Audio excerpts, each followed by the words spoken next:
2015 가을이 되자 아프가니스탄 전쟁은 더 조용하고 불확실한 국면에 접어들었습니다. 한때 수십만 명을 지휘했던 나토 임무는 사실상 끝나고 있었습니다.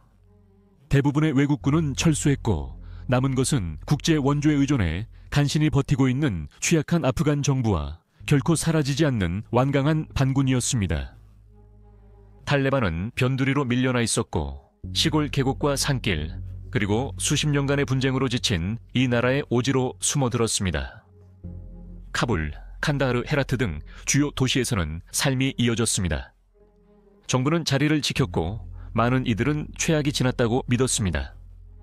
하지만 북부 권력의 중심지와 국제적 관심에서 멀리 떨어진 곳에서 쿤두주 시는 안정의 경계에 선 외로운 전초기지이자 중앙아시아로 가는 관문으로 남아 있었습니다. 그것은 전략적으로 중요하고 운명이 불안정했습니다. 최근 몇 달간 탈레반 활동 소문이 커졌습니다. 전투원들이 시골을 이동하며 잠복조가 신호를 기다린다는 소문이 있었습니다. 그리고 9월 말 어느 날 새벽 쿤두주의 침묵이 깨졌습니다. 갑작스럽고 치밀하며 무자비한 공격이 아프간 군대를 한계까지 몰아넣었습니다. 쿤두주에 대한 이번 공격이 무력 시위이자 탈레반의 권력 복귀를 알리는 신호였던 걸까요? 아니면 마지막으로 절박하게 통제권을 잡으려는 시도였던 걸까요? 탈레반의 마지막 저항이었던 걸까요? 워즈 오브 더 월드에 오신 걸 환영합니다. 2010 초반까지 탈레반은 2001 권력 축출 이후 아프가니스탄 전역에서 다시 부활 조짐을 보이기 시작했습니다. 방문 활동은 오랫동안 탈레반의 발상지 칸다하르와 수도 카불을 중심으로 자살 폭탄 테러와 표적 공격이 국제사회와 현지의 주목을 받았습니다. 예를 들어 2015년 6월 카불 의회에 대한 공격은 탈레반이 여전히 매우 상징적인 방식으로 권력의 중심부를 타격할 수 있는 능력을 가지고 있음을 보여주었습니다. 안보 논의는 여전히 카불과 남부의 거점 보호에 집중되었고 북부 지역은 점점 당연하게 여겨졌으며 북부에 주둔한 국제안보지원군의 병력도 여전히 적었습니다. 이것은 아프간 안보에 균열이 있음을 드러냈습니다. 방원들은 공간을 얻고 검문소가 늘었으며 지역 군벌이 빈자리를 채웠습니다. 나토의 전투 임무는 2014년 12월 공식 종료되며 13년 만에 ISAF도 해체됐습니다. 그 자리를 대신해 더 작은 규모의 결연 지원 자문 임무가 시작되었으며 이는 훈련, 자문, 지원, 그리고 자문관 보호에만 한정되었고 최전방 전투에는 참여할 수 없었습니다. 약 10셋, 1000 연합군 병력이 남아있었고 그중 약 10만 미국인이었지만 직접적인 위협을 받지 않는 한 개입할 자율권이 없었습니다. 이 변화로 영토 통제에 위험한 공백이 생겼습니다. 탈리반은 2010년 전략적 재조정을 시작해 병력을 북부로 이동시켰습니다. 방원들은 자신들의 영향력과 세력을 과시하기 위해 남부 거점에서 쿤두주, 바글란, 바다흐샨과 같은 지역으로 이동했습니다. 국제 전투 병력이 철수할 즈음에는 북부 지역이 대부분 평화로운 곳에서 반군의 검문소, 모집, 그리고 비밀 작전이 만연한 지역으로 변해 있었습니다. 2015년 4월부터 탈레반은 쿤두주 주변에서 탐색 공격을 시작했습니다. 한 보고서에 따르면 5월까지 샤다라 지역 일부가 치열하게 쟁탈전이 벌어졌고 정부는 지역 민병대인 아르바키와 이후에는 아프간 지역 경찰에 의존해 그 지역을 지켜야 했습니다. 아프간 국가안보군이 탈레반을 몰아냈지만 주둔은 오래가지 못했습니다. 몇 달 뒤 탈레반 전투원들이 소탕된 지역에 다시 들어왔습니다. 2015년 여름이 되자 쿤두주 주의 통제권은 누더기처럼 변했고 탈레반 검문소가 점점 가까워지면서 민간인과 민병대의 충성심도 계속 바뀌었습니다. 이 기간 경고 신호들이 무시됐습니다. 분석가 마이클 쿠겔만은 이렇게 말했습니다. 탈레반은 몇 달 동안 이 도시를 노려왔기 때문에 반군이 도시를 점령했다는 것은 아프간군이 이 위협에 미리 대응할 능력이나 의지가 없었다는 것을 보여줍니다. 확정된 국방장관의 부재를 포함한 분열된 아프간 군과 정치 지도부는 주요 결정들이 지연되거나 아예 내려지지 않았다는 것을 의미했습니다. 탈레반 지휘관들은 이러한 허점을 이용해 쿤두주 시내에 은밀하게 잠복조를 심어두었습니다. 탈레반은 차르다라, 알리아바드, 카나바드, 이맘 사이브에서 공격해 도시를 포위하고 이후 포위를 기다렸습니다.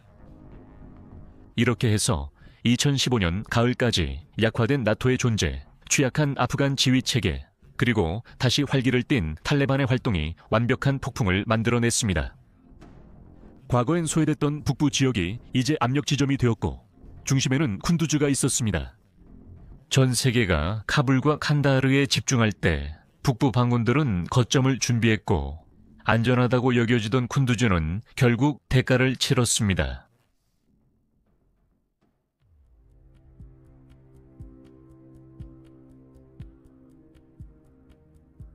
(2015년 9월 28일) 이른 아침, 새벽 어둠이 쿤두주를 짙게 들이운 가운데 탈레반 방군들은 치밀하게 조율된 공격을 시작했습니다. 그들의 공격은 최소 3방향, 즉 서쪽의 차르다라, 남쪽의 알리아바드, 동쪽의 카나바드, 그리고 북쪽의 이맘 사이브에서 시작되었으며 이는 아프가니스탄 분쟁에서 드문 전략적 합류를 보여주는 신호였습니다. 몇 시간 만에 도시의 북쪽과 남쪽 진입로는 적의 검문소로 인해 공격을 받았고 정부의 이동과 보급선이 방해를 받았습니다. 탈리반 전투원들은 잠복과 노골적 운반 전술을 병행했습니다. 진격하는 부대의 어모 아래, 그들은 도심으로 몰려들어 지방 교도소에 수백 명의 수감자들을 풀어주고 경찰서와 군사기지들을 연이어 공격했습니다. 이 번개전 양식의 작전은 많은 아프간 보안 요원들을 놀라게 했습니다. 도시에는 약 7,000명의 아프간 군인과 경찰이 있었지만 1000 추정되는 탈레반 공격자보다 훨씬 많음에도 불구하고 전투가 시작되자 많은 부대가 빠르게 무너지고 도망쳤습니다. 정부군이 혼란에 빠지자 남아있던 방어 병력들은 도시 서쪽 외곽에 위치한 작은 저항의 거점인 쿤두주 공항 주변으로 재집결하기 위해 허둥지둥 움직였습니다. 수백 명의 경찰, 군인, 민간인이 피난처를 찾아 도망쳤습니다. 곧 여러 보고에 따르면 많은 가족들이 공항 입구에서 거부당했고 상당수가 탈레반이 장악한 지역에 갇혀 있을 수밖에 없었습니다. 오후에 탈레반 전투원들은 초크 광장에 흰 깃발을 개양하며 강한 저항을 상징했습니다. 이는 2000일 이후 아프가니스탄 주도에서 처음으로 그들의 장악을 알렸습니다. 그들은 경찰 SUV를 탈취해 도시에 행진하고 주지사 사무실 근처에서 셀카를 찍으며 정부 건물 위에 깃발을 내걸었습니다. 은행, 병원, 경찰본부 등에도 마찬가지였습니다. 이는 탈레반의 지배력을 소름 끼치게 보여줬습니다. 한편 민간인들은 두려움과 불확실성 속에서 방황하게 되었습니다. 거리는 대부분 텅 비었고 집들은 잠겨있고 조용했습니다. 알자질에 따르면 쿤두주 시는 봉쇄 상태였습니다. 라고 했습니다. 주민들이 집안에 스스로를 가둔 채 도시의 거리는 텅 비었습니다. 도로가 차단되고 일부 경찰서가 탈레반에 포위된 채 도시 전역에서 치열한 전투가 벌어졌습니다. 인용문 끝. 한 마을 주민이 가디언과의 전화통화에서 총성이 들리는 가운데 이렇게 말했습니다. 인용문입니다. 지금 상황을 보면 군대가 싸우고 있지도 않은 것 같습니다. 민간인은 외출할 수 없습니다. 탈리반이 그들을 허락하지 않습니다. 인용구 끝. 병원들은 거리와 교전 중에 다친 부상자들로 넘쳐났습니다. 국경 없는 의사회 센터는 첫날 중상 환자 66 받았고 이 중 8 도착 즉시 사망했다고 보고했습니다. 공항 안은 긴장과 절박함이 더욱 고조됐습니다. 아프간군은 일부 미군 특수작전 부대와 공중 지원을 받아 방역을 준비했습니다. 하지만 공항은 봉쇄되어 있었고 들어오거나 나가는 도로에는 지뢰가 설치되어 있었으며 탈레반 저격수들이 능선에 숨어 있었고 포위된 군인들의 사기는 급격히 떨어졌습니다. 다른 주에서 온 증원군이 필사적으로 포위망을 뚫으려 했지만 반군의 매복과 도로변 폭탄 때문에 진격이 느려졌습니다. 해질 무렵 탈레반의 쿤두주 장악은 확고해 보였습니다. 그들은 정부 청사를 수색하고 동료를 풀어주며 무기를 확보하고 은행을 약탈했습니다. 부족과 공모한 민간인 지원은 일정하지 않았습니다. 일부 주민들은 두려워했지만 다른 이들은 탈레반 전투원이 위협하지 않고 상점 영업과 일상 재개를 촉구했다고 전했습니다. 이번 공격은 단순한 습격이 아니라 사실상 점령이었습니다. 쿤두즈는 저항 없이 함락됐습니다. 이는 단순한 군사적 실패뿐만 아니라 무너진 리더십, 분열된 소통, 모든 단계에서의 과소평가 등 체계적인 붕괴를 드러냈습니다. 기자들이 도시에 들어서자 탈레반 전사들이 활보하고 병원은 과포와 민간인들은 외출조차 두려워하는 모습을 기록했습니다. 도시는 저항이나 포위 없이 그저 탈레반의 손에 넘어가 버렸습니다.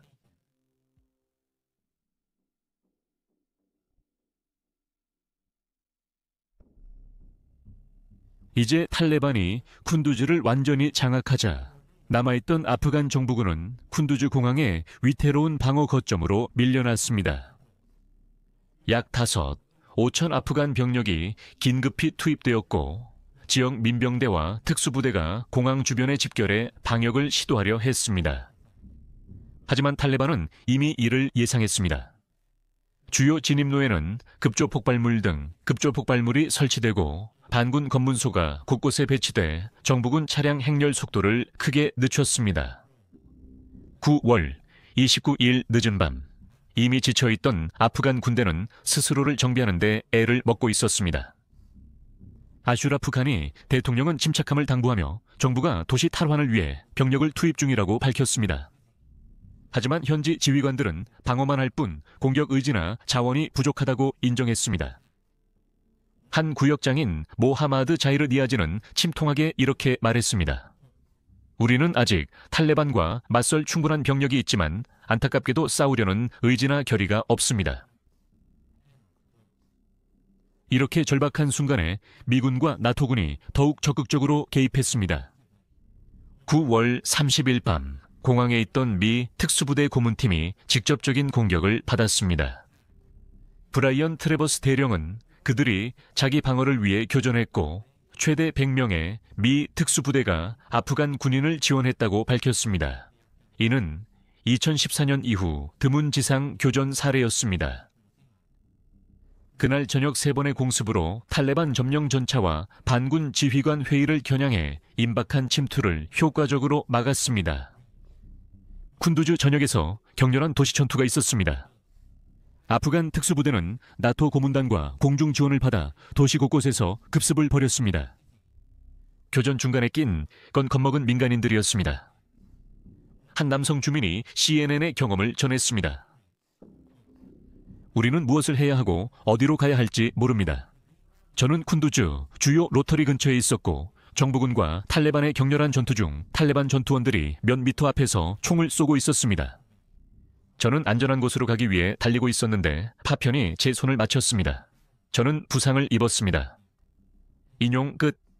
그는 이어 상점들이 문을 닫았고 도시 전체에 정전이 있었으며 음식을 구하기가 점점 어려워지고 있다고 설명했습니다. 그는 쿤두즈가 유령 도시가 됐다고 언급했습니다.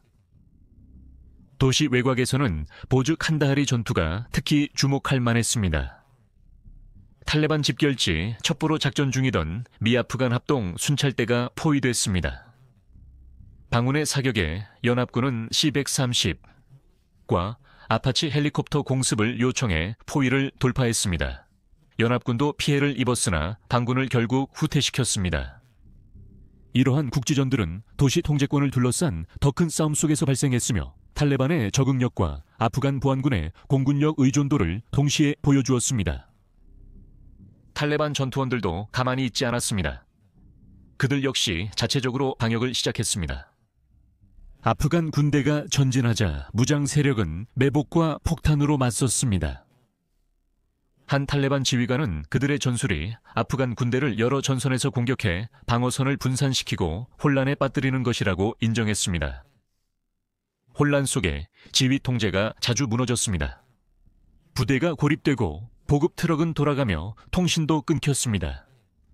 10월 1일까지 아프간군은 미군의 공중 지원과 현장에 있던 특수 고문들의 도움을 받아 주요 정부 건물과 시내 중심가 일부를 탈환했습니다. 사디크 사디키 아프간 내무부 대변인은 탈레반이 큰 피해를 입었고 외곽으로 밀려나고 있다고 주장했습니다. 하지만 전투는 계속 유동적이었습니다. 대대적인 징역이라기보다는 전투는 구역별로 하나씩 정리하는 작전으로 바뀌었습니다. 군 소식통에 따르면 특수부대와 군사 고문들이 아프간 부대를 이끌고 가가오호 수색을 벌이는 가운데 곳곳에서 산발적인 총격전이 밤늦게까지 이어졌다고 합니다. 공항은 계속 전략적 거점이었습니다. 공항이 없었다면 도시 탈환은 불가능했을 겁니다. 아프간 민간인들은 전투로 공포와 궁핍을 겪었습니다. 알자지라는 최소 100열, 200달하는 민간인이 사망하거나 부상당했으며 병원은 포화 상태가 되었고 수천 명이 도망쳤다고 보도했습니다. 한 지역 라디오 방송국장 사디카 시자 씨는 우리는 집을 나서는 것이 두렵고 탈레반에게 맞을까봐 두렵다고 말했습니다. 전기도 없고 물도 없으며 배급소도 모두 문을 닫았습니다. 10월 1일 이 끝날 무렵 아프간군은 비록 상처를 입고 지쳤지만 쿤두즈시의 대부분을 다시 장악했습니다. 하지만 이 힘든 진전에는 대가가 있었습니다. 분열된 도시 전투, 약화된 사기, 외국 고문에 대한 의존, 그리고 깊은 영향을 받는 민간인들이 있었습니다. 전투는 10월 중순까지 간헐적으로 계속됐지만 이 초기 며칠 동안 일어난 일들, 즉 공항에서의 필사적인 방역, 미군 특수부대의 투입, 그리고 거리마다 벌어진 폭력이 바로 이 포위전을 규정짓는 사건이었습니다. 이것은 아프간 군대의 취약성과 국제 지원에 대한 의존도를 명확히 보여줬습니다. 하지만 곧 미군의 행동이 쿤두즈의 주목을 집중시키며 국제적인 감시와 분노를 불러일으키게 됩니다.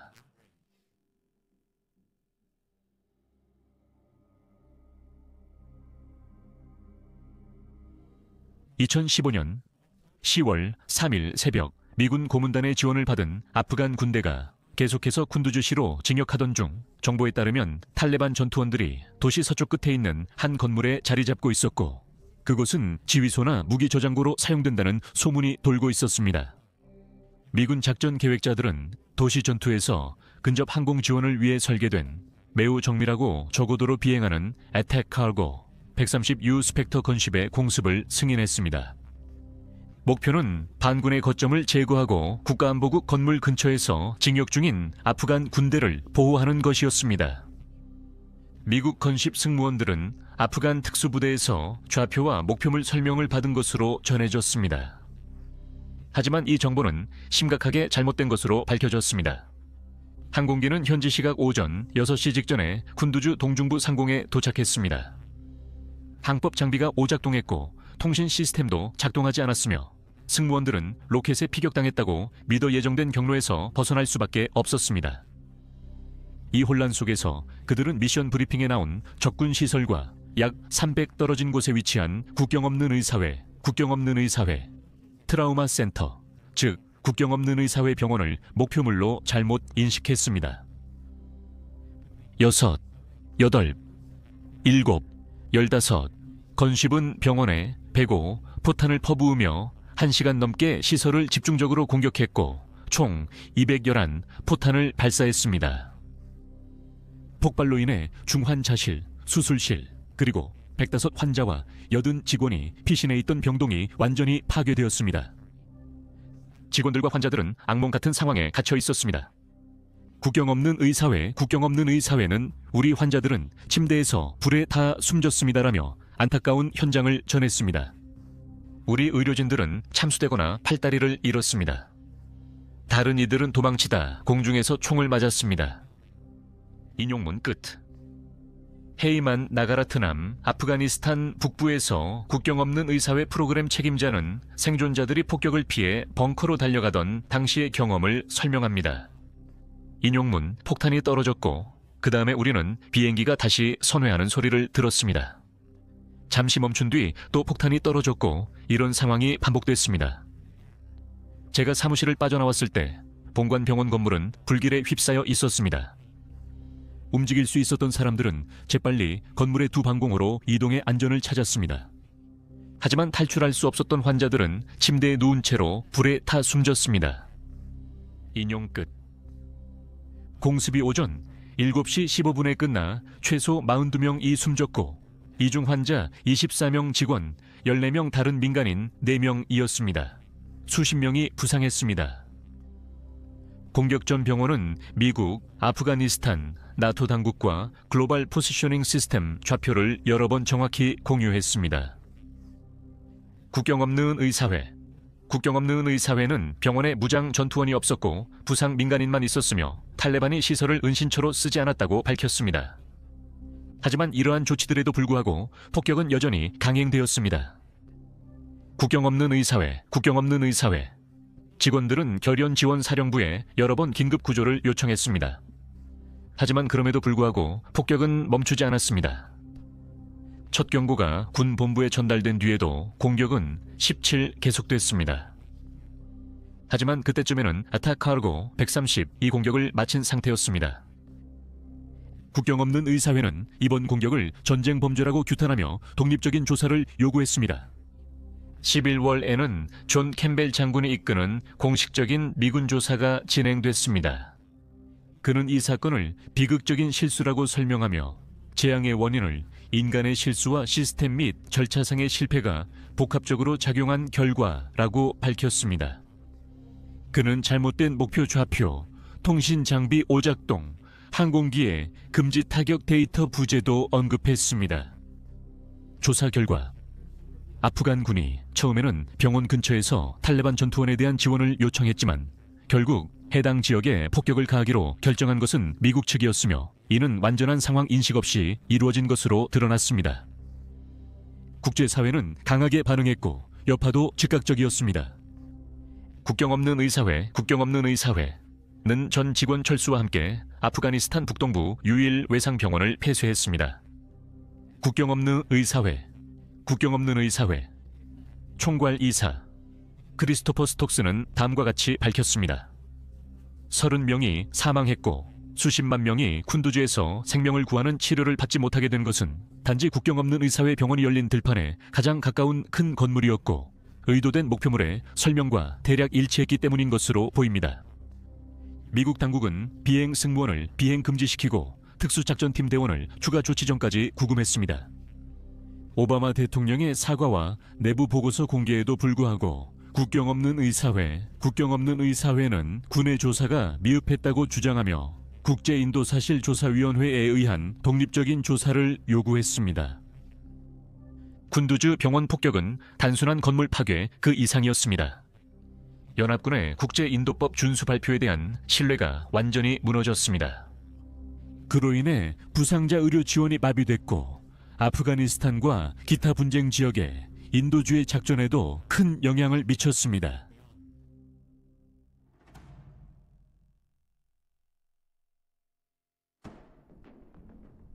(2015년 10월) 중순 이 주간의 치열한 전투 끝에 미군의 공군력과 전술 고문단의 지원을 받은 아프가니스탄 보안군이 쿤두즈를 대부분 탈환했습니다. 정부군은 도시 대부분의 구역을 장악했고 탈레반 전투원들이 몰래 빠져나가 시골의 근거지로 후퇴하면서 반군이 점령했던 지역들은 해체되었습니다. 공식적인 발표는 승리를 자축했지만 그때쯤 이미 피해는 발생한 뒤였습니다. 이로 인해 큰 인명피해와 물질적 손실이 발생했습니다. 유엔의 평가에 따르면 포위 기간 동안 최소 848 민간인이 사망하거나 부상을 입었습니다. 전체 동네가 폐허로 변했습니다. 상점, 학교, 주택들이 잔해가 됐습니다. 유엔은 또한 10만 명이 넘는 사람들이 집을 잃었다고 보고했습니다. 일부는 인근주로 도망쳤고 다른 이들은 참혹한 환경 속에서 국내 실향민 캠프에 모여 있었습니다. 지역 인프라의 피해도 한때 북부에 번화했던 이 지역에 미친 영향을 더욱 키웠습니다.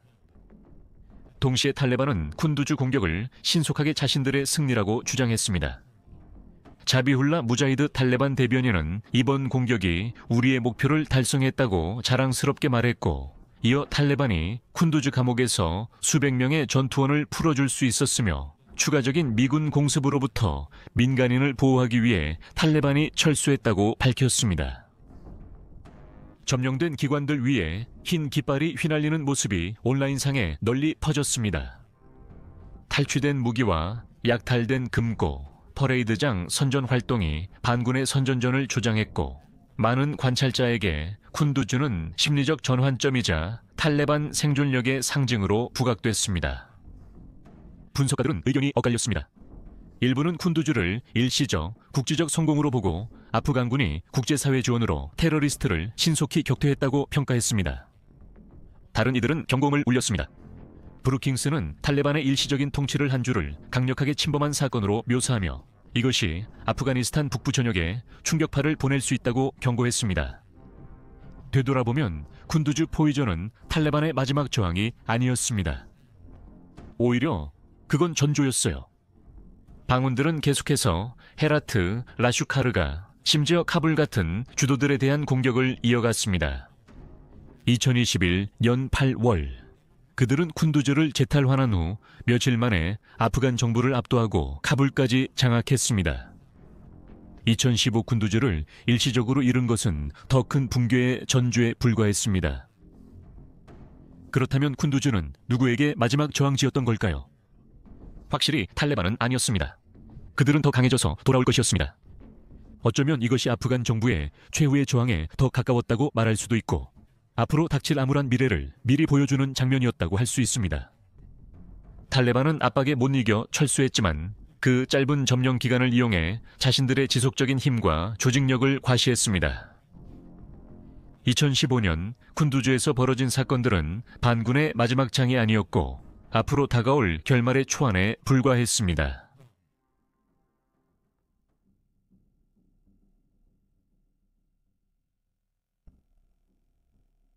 2015년에 짧은 점령은 실제로 2021년 탈레반이 쿤두즈를 점령하고 이어 아프간 정부가 붕괴되며 카불에서 탈레반이 정권을 장악하는 전조였습니다. 그렇다면 오늘날 아프가니스탄은 어떤 상황에 처해 있는 걸까요? 현재 탈레반은 아프가니스탄 이슬람 토후국이라는 이름 아래 확고하게 정권을 장악하고 있습니다. 그들은 충성파들을 주요 부처에 임명하며 임시정부를 통해 운영하고 있지만 이 정권은 외교적 정당성이 부족합니다. 현재까지 러시아만이 공식적으로 그들을 인정했으며 서방 국가들과 많은 지역 국가들은 계속되는 인권 침해로 인해 공식 인정을 보류하고 있습니다. 이 나라는 심각한 인도주의 비상사태를 겪고 있습니다. 아프가니스탄 인구 절반 이상인 2,300만 명, 이 식량, 식수, 보건, 위생 지원이 필요합니다.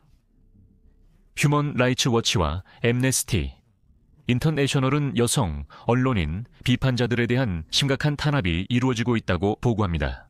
여기에는 여학생의 중등 및 대학 교육 금지, 여성의 공원 및 직장 출입 금지, 공개 태형과 돌팔매질 등 잔혹한 처벌의 부활이 포함됩니다.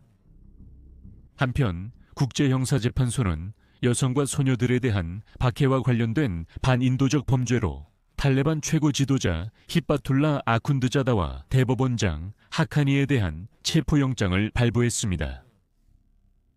인도주의 비정부 기구와 양자 기부자들은 계속 관여 중입니다.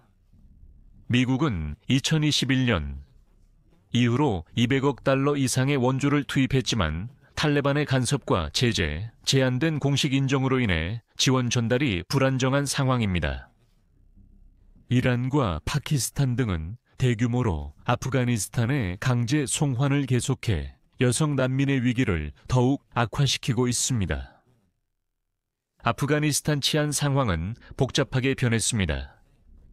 탈레반은 이슬람 국가 호라산, 테헤란 이 탈레반 파키스탄, 그리고 국가저항 전선과 같은 반군 세력의 도전에 직면해 있습니다. 그들은 국가 구조에 대한 통제권을 대부분 장악했습니다. 정권 장악 이후 경제는 30-35% 축소되었고 여전히 원조에 의존하고 있지만 대규모 내전은 진정되었습니다. 2015 쿤두즈 함락과 재탈환은 경고였을 뿐 전환점은 아니었습니다. 그 사건은 아프간의 취약성과 국제 전략 한계, 탈리반의 변화하는 전쟁 방식을 드러냈습니다. 하지만 그때조차도 불과 6년 후에 같은 집단이 쿤두즈뿐만 아니라 수도 카불까지 다시 점령하고 나라 전체의 권력을 되찾을 것이라고 예측한 사람은 거의 없었습니다. 오늘날 탈리반은 다시 한번 통치하고 있지만 그들의 정부는 고립에 시달리고 제재로 인해 마비되어 있으며 억압으로 특징 지어집니다.